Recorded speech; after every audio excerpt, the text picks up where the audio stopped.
I love that.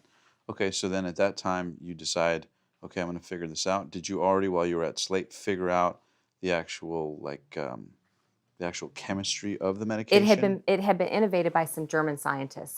So the chemistry was there. The product was there at this German company. They just were going to abandon it.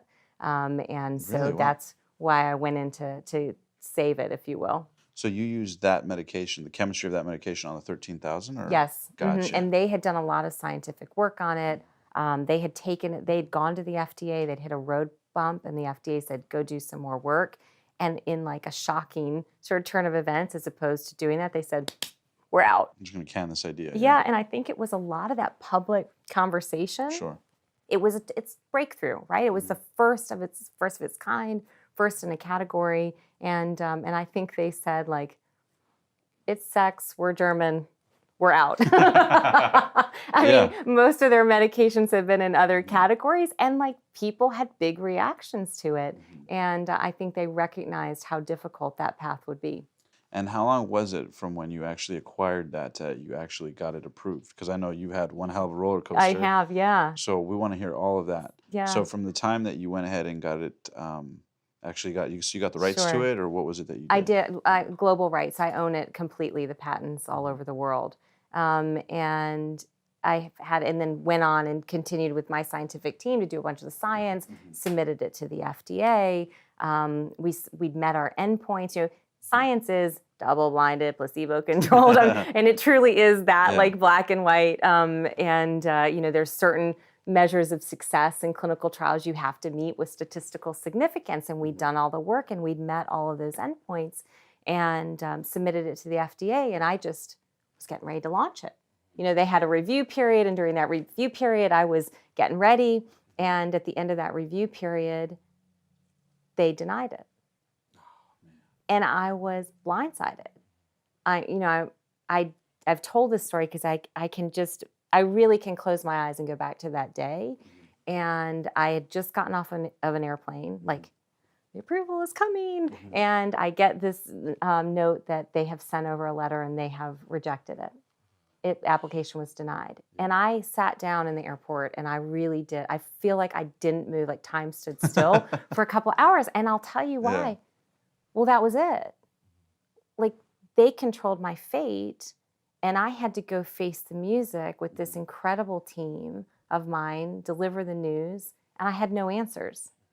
So I think I was trying to, like, you know, get my will myself there. And I went into the company, and, you know, I stood around, I called everybody around, and I told them the news, and everyone was equally shell-shocked and, you know, really upset. This was blood, sweat, and tears. We cared so much about the mission. And I said, I don't know what we're going to do. But, like, it's a Friday, we're going home, and I think I took to the bed. And the next day, I had an incredible, what's the word I'm looking for? Epiphany? Inspiration. And that is, I went back to my inbox, and I was lucky that women wrote me every day who had this condition. Would you imagine that? And they said, thank you for doing this. Thank you for letting me know I'm not alone. And one woman wrote me, and she knew the news. And she said, I want to talk to you.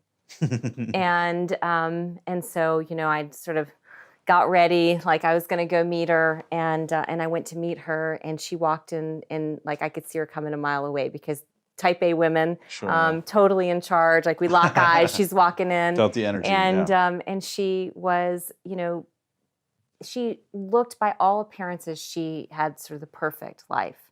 She built her own company as well. She'd raised these two beautiful boys. She had a husband she adored, but they were struggling with this issue. And she said to me in that moment something I will never forget. And she said, I have succeeded in every aspect of my life other than this. And what I saw was the portrait of a woman. Like, she had raised her hand 1,000 times. Something's different, something's changed, please help me. And she'd been patted on the shoulder and told, it's okay, just take a bubble bath, and really been dismissed because we weren't giving any credit to the biology of what was going on for her. And I said, can I show you something? And I popped up in my MacBook, and I started showing her, you know, the brain scans. I'm geeking out. And then I turned to her, and she was crying. And I thought, this is why I'm doing this. this is what this was all about in the beginning, right? 26 to nothing. It's bullshit. And I showed up on Monday at the company and I said, we're going to dispute the FDA. And they said, what? Come again? Wow. And you know what? That was, I call it the road less traveled to fight the government. And yet, like at my core, it was a reminder of the conviction of why I sold off a business that was flying and doing so well in men to take on something that no one else had been able to do. But I knew that the data was there if we would just listen to it. And to listen to it, we actually had to listen to patients. So she was a good reminder for that. Wow, to keep fighting So the good fight. 6 years total in the regulatory queue. The story didn't stop there. I disputed the FDA. How long was it from when you first acquired the rights and like went full speed ahead to getting that denial and preparing all the research? That was probably 2 years of it, and So 2 millions and years. millions of dollars. Yeah. And that's part of why, you know, that was kind of the end of the company. Like, how was I going to go to shareholders? So we need more money. I'd met the endpoints and say like, okay, well, I need millions more dollars to keep going. But I was lucky that they hung with me. They Really? knew. Did you have any challenges with that, or it wasn't too bad? It wasn't terrible, but that was to the fortune of having them have been on the ride with me before with Slate. I think they knew So a little who bit of I was. trust There was and- yeah. trust, and I think they knew why we were doing it, and they believed as much as I did that women deserved. They deserved an option of their own, and we had the data, and we were going to take it, win or lose. We were taking it to the mat. I love Win that. or lose. I love that. Now, for women watching, because a lot of women might be like, "Oh my God, Yeah. thank God Cindy's addressing Yeah, this." I know yeah. a lot of people deal with things privately that they never share or No feel comfortable question. sharing. For sure.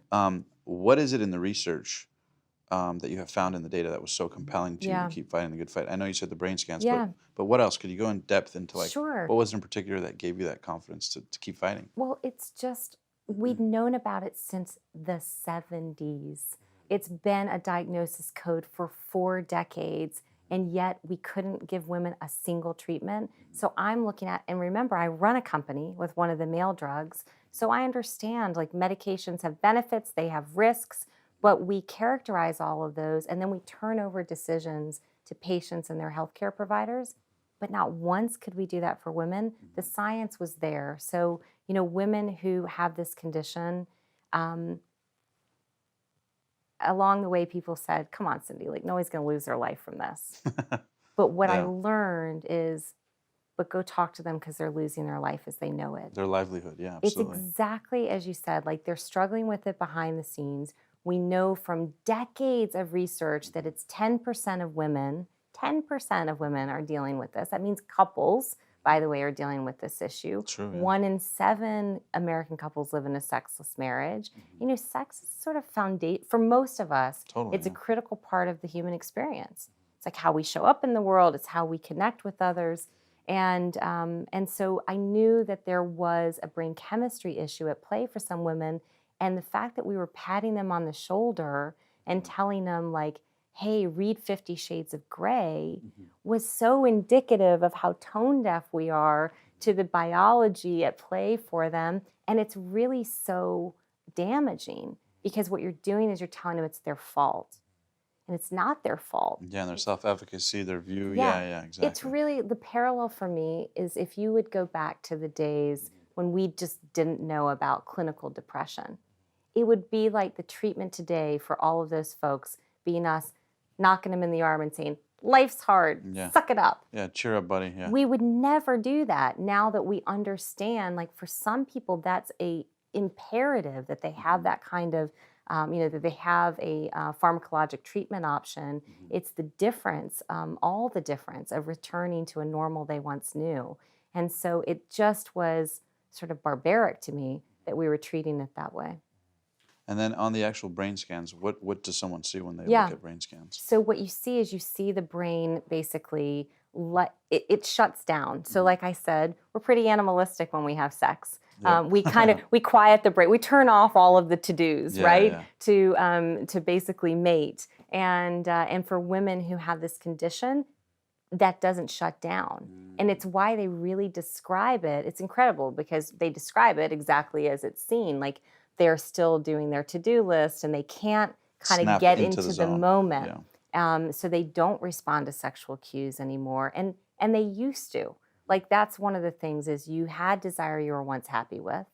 It's changed. That change has been persistent. Usually women won't even sort of seek treatment until it's 6 months or longer. They wouldn't qualify.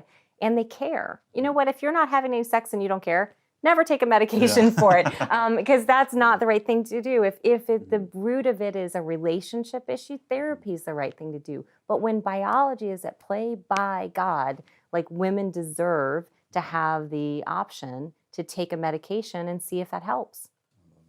So then you take that, and then you go against the FDA, and you appeal the case, or how I does it did. work? Yeah. It's really kind of like the parallel is almost like the Supreme Court, but it's not, right? It's inside of the FDA system. You appeal it, and it goes to sort of the highest powers. And there were many public meetings about this. Can you imagine? Like, women came from all over the country and stood at a federal agency and told, what goes on behind the doors of their bedroom, and like their most personal struggles. Vulnerable, of course, which was also, by the way, so it's such a lesson for me of advocacy at its finest, and really has informed so much of my work going forward, to watch their bravery and their courage in doing that. But we go there, and they assemble a scientific panel who puts you through the paces. So we as the company have to answer all the questions. Sure. The FDA, the public gets an opportunity to speak at the microphone, and the stories that were shared, would bring you to your knees in terms of the tears,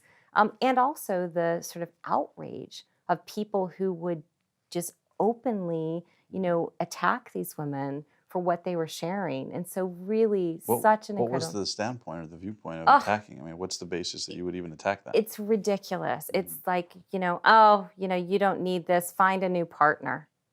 Yeah, you're just not attracted to your partner, yeah. And it's just so dismissive. Or you don't want I saw a thing that said, you don't want a bunch of horny women running around or anything like that. Right? Yes, I mean, that's very uncomfortable for our societal fabric as a woman totally in charge. But, we were talking about sexual revolution, right? You said that at the beginning. How the hell can we have a sexual revolution and stop at reproduction? What? What? Yeah. Reproduction is not it. You have to also go so far as satisfaction and pleasure. When we enter the bedroom, sometimes it's for reproduction. I hope all the time it's for pleasure and satisfaction. And I think part of the reason, we stay and we swirl around reproductive rights and we advance and we go backward, is because really women have never owned the conversation to the end, which is satisfaction, pleasure. I think women have a right to desire. And it's not just Cindy saying that. The World Health Organization says that. And, we believe that men have a right to desire. Women have a right to desire and a right to talk about that. And actually, if we would just talk about it, if we would give permission to it, we'd have such better relationship conversations, right? About all of it. We wouldn't stay in this real sort of control over female sexuality, which is all around reproduction.